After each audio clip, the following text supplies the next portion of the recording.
Napapalakpak at napakaway ang mahigit 400 Pilipinong nirepatriate mula Dubai, United Arab Emirates nang lumapag ang sinakyang chartered flight sa NAIA ngayong hapon. Sinundo sila matapos maipit sa giyera ng Amerika, Israel laban sa Iran. Sa bilang na ito, mahigit 200 ay mga OFW, habang mga stranded na turista naman ang iba. Sa arrival area, nag-aabang sa kanila ang kaanak ng mga OFW. 2 linggo na kami sa kanya, nag-alala talaga, abang ng abang. Kasi pati siya, iyak siya ng iyak nung gusto nang umuwi.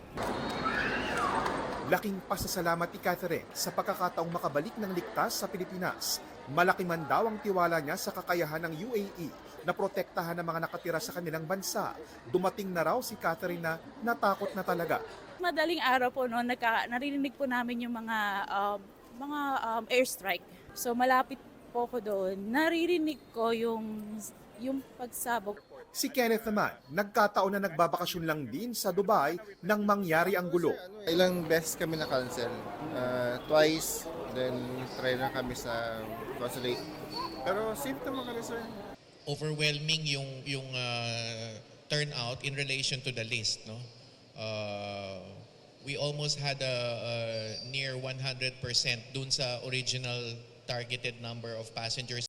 Ayon sa DMW at OWA, makakatanggap ang mga OFWs ng iba't ibang benepisyo sa gobyerno, kabilang ang transportation assistance para sa mga uuwi sa probinsya, may mga medical at psychosocial assistance, at magbibigay din ng tulong sa mga nangangailangan ng livelihood assistance. Sa kabuuan, mahigit 1,000 OFW na ang napauwi mula ng sumiklab ang bakbakan ng Iran, Israel at US.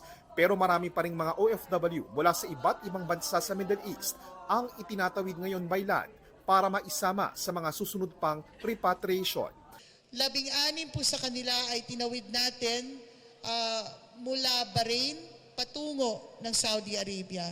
After po nito, meron din po tayong mga first flights from Saudi Arabia ng mga tinawid natin from Kuwait na ating mga kababayan. Ayon sa DMW, patuloy ang pagpapalista nila ng mga Pilipino na gusto nang umuwi mula sa Middle East. Bukas naman araw ng linggo, inaasang babalik na rin sa Pilipinas ang ikalawang chartered flight ng gobyerno ng Pilipinas, sakay naman na mahigit 300 OFWs galing naman sa Saudi Arabia.